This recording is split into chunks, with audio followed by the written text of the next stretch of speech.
All right, welcome back. Ottolini Cuisine on the final night of Venetian week. Normally we row, we're there for a week before, then we row on Sunday, and then on Monday we relax. And we invite all the international rowers to our apartment and we have a big dinner. We've done almost every Venetian dish over this last week, but one of the ones we haven't done yet that's one of the all-time favorites is the famous seafood risotto. So that's the one we're going to do tonight. And what we've got going here is, this is a great way to do this at home, like a simple way. Most stores have a pretty good bag of mixed seafood, of calamari and scallops and octopus and squid and shrimp and mussels. And you can buy one of those things frozen, thaw it out really nicely, and then what I like to do is I like to cook it in a little bit of a fish broth. So it starts to take on all of those flavors, get it going 3/4 of the way done, maybe even just half sometimes. And that's gonna get you where you want it to be. Then we're gonna move on. We've got our pan going in here. I've got a couple of anchovies going in there because you know I use anchovies. I've got my seafood broth going over in here. Let's cruise along. This is gonna be for later for some asparagus. So let's go for a little quick lesson here. Quick lesson on slicing your onions. I talked the other night about how onions can be cut into so many different ways for so many different types of flavor. The risotto, you want to get it to meld in with the rice. It'll melt, but the chunks you don't want too big. So here's how you do it. Typical way that you're going to slice an onion. You're going to get it going in here. You're going to slice it, not all the way to the other side. And then you're going to come through halfway. Keep your fingers on top. You're going to get it halfway through, and then you're just going to shave it off the sides. And you're going to end up with some beautiful small pieces of onion. So I've got a pile of it going over here. Then we're going to do a little garlic, and just we want to teach you, because I always have to remind you on your garlic it's the smash and chop. Sometimes smash and chop. These ones are going to be smash and chop. So it's always that knife over the top of it. You're gonna smash down your cloves. And then because of this risotto, you want it to kind of meld in with the whole thing, we're gonna give it a little chop. So it's the Ottolini smash and chop. Smash and chop. Don't forget it, do it right. You're gonna learn to love your garlic a lot more if you use the smash in a regular pasta sauce. It exudes through the entire sauce and it doesn't burn. Or the smash, and so it goes in with all the size of the rice and the onions and just goes into the sauce. So there we go. That's a heck of a start. We're gonna crank this thing up. We've got a little bit warm already, and we're gonna start with our anchovies in there, as I talked about before. And you're gonna let those guys get started in there. Then, as that's heating up, I thought it'd be a little hotter faster, but it's actually pretty hot oil. What we're gonna do is we're gonna get our onions. Yeah, it's sizzling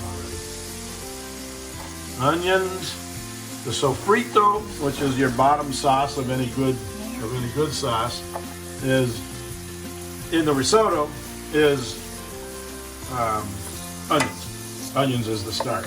We start this off with a tiny bit of onions, and actually a tiny bit, I've got olive oil in there already, but then we're going to incorporate just a little bit of butter. It's not a lot, but you want to get that in there because that's going to grab a hold of that rice. Now the concept of this is to get this down into a translucent. You want to get it down, and so it's not browning, and you don't want your garlic to be brown. Did I put my garlic in there already? No. I didn't. Boom. Don't need a lot. Even if I did, what happened? We got a little more garlic. Oh my gosh, what a sin. You can smell it. Just butter, olive oil, onions, and garlic. Maybe we're done. Forget it. And anchovies. Yeah, but I'm going home. I'm done. That's it. Okay, we'll make the risotto, because I could eat just that. That's just so stupidly tasty and smell so perfect. So we're sauteing our onions. We're getting those down in there. I'm going to add a tiny bit of red pepper. Mainly because I don't want to forget the red pepper. It's always good to fry it with everything else because it melds in there. You're going to get a little backbone of flavor. Isn't it red chili flakes? Yeah, red chili flakes. Pepper, red pepper. Red pepper is red chili flakes. You could get it ground or you could get it flaky. That happened to be flaky. Flaky's okay. So, onions going beautifully. I like where they're at already because before they're going to take on color. We don't want that to happen. So now we're going to put in our arborio rice. I want to get an idea. Normally it's about 1.5 cups. Yeah, let's do it. This is designed now to kind of fry the rice. You might have seen this done in like a Mexican rice style, but it's frying in, so it's grabbing the flavors of the onions and the garlic and the anchovy and the butter. You can see risottos have layers and layers of flavor. And this is the beginning. Probably one of the most important parts of it. The rest of it gets broth. You put your seafood in the right time. You add a little bit of butter. You toss them along. You've got yourself a fine risotto. But if you don't have a sofrito, the bottom of it, that's correct, then why mess with the rest? So the rice is slowly taking on all the flavors that exist in the pan. And I like it. You're not going to get them to where they're like popping, and you're not going to certainly get them to where they're colored, but you're going to get them and so that they're starting to open up and allow a little bit of movement of sucking in that sofrito. So now this is something I don't always do with it, and I'm a little bit not sure, but the sweet, sweet carrot is a beautiful thing that the Venetians really do enjoy. Sometimes. I mean, you'll find the carrot soup sometimes, and the carrot can be good. And I'm going to add a little bit in here because I had this great heirloom carrots that I ground up. This is just going to add this extra bit of sweetness to the risotto that is going to refine it into another. It's going to give it some fun color, and it's going to give it some fun flavor.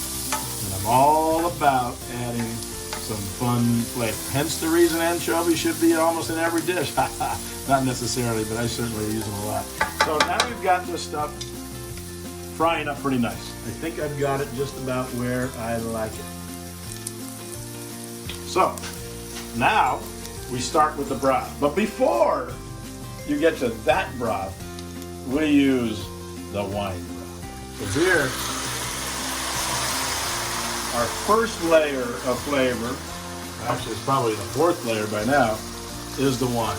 And the wine now gets sucked. Each thing that you add to this thing is going into the flavor of the rice. If you steam rice in water, you've got what? Rice and water. You steam rice and cook rice like this, what do you got? Ooh, I've got garlic in there. Ooh, I've got anchovy. Oh my God, I got carrots. Do I have onions? Do I have butter? Do I have olive oil?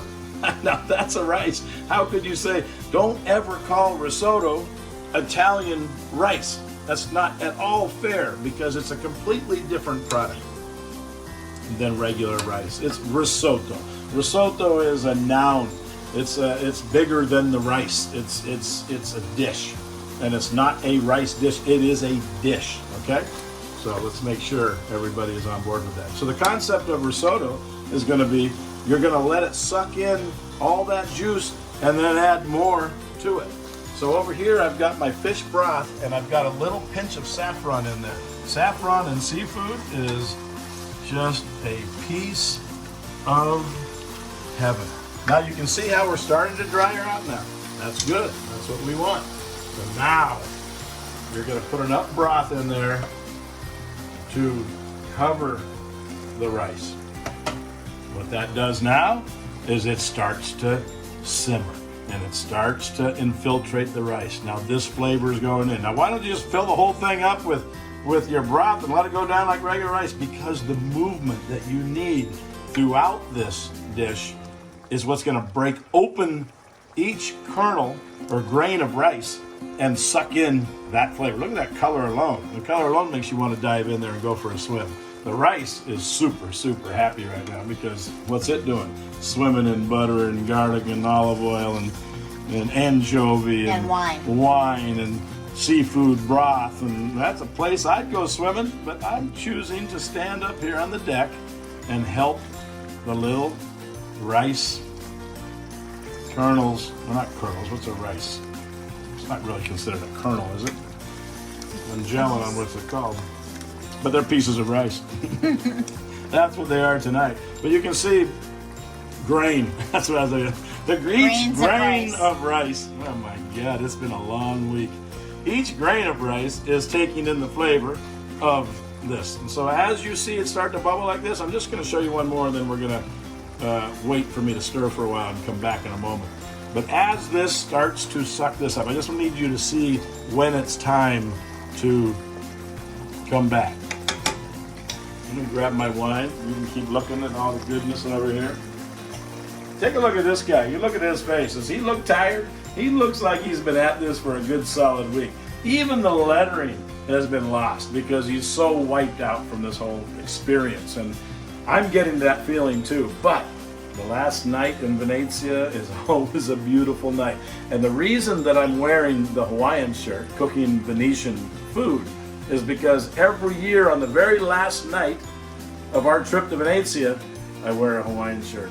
I wear an aloha shirt. The reason is I'm coming back to California.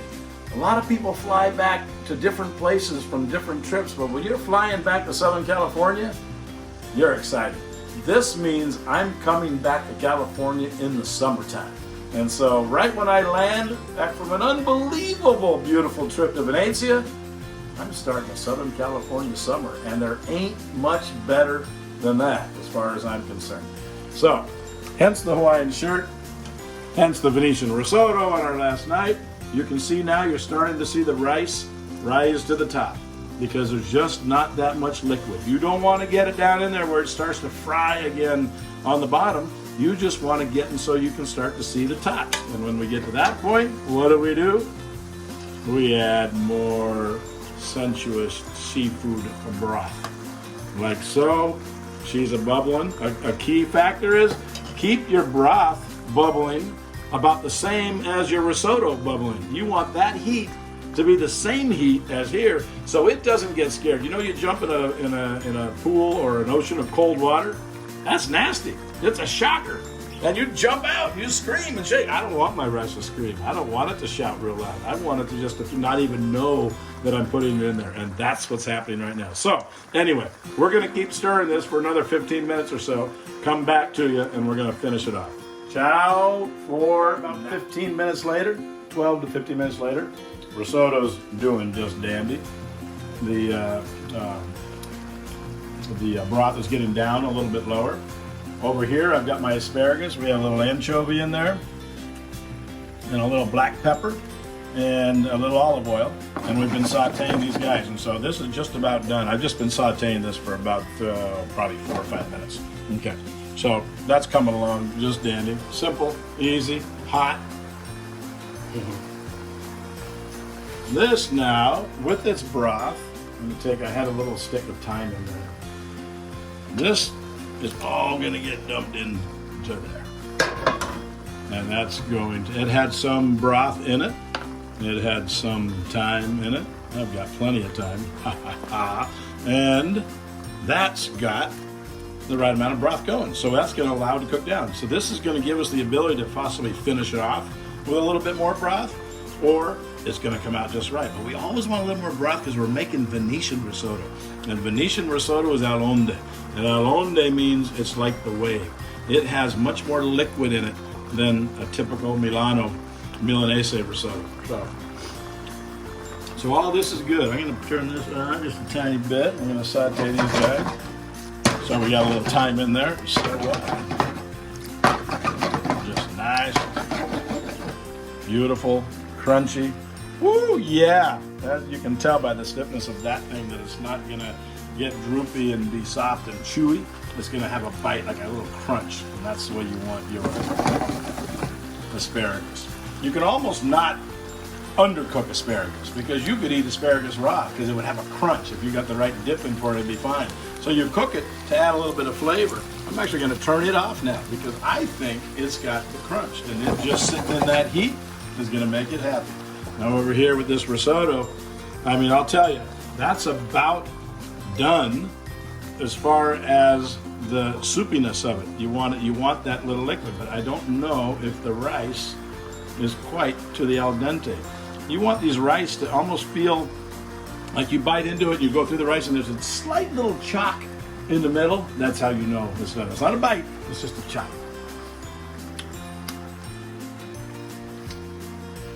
Oh my God. I think that might be absolutely close to perfect. Close to perfect meaning it just wants a tiny bit more cook in it, but I don't think I'm gonna have to add any extra broth. What I'm gonna do is I'm gonna add a little chunk of butter. That is gonna help it cream it. Do you add cream to risotto? You better not, because it's not what makes it creamy. It's the risotto itself. Start to look at that risotto. As you move it around, that is what is turning it into perfection, and it releases everything out of the rice and it becomes creamy. In fact, I'm telling you right now, just by looking at it, that risotto is done. Asparagus, lightly sauteed in some olive oil, garlic and black pepper.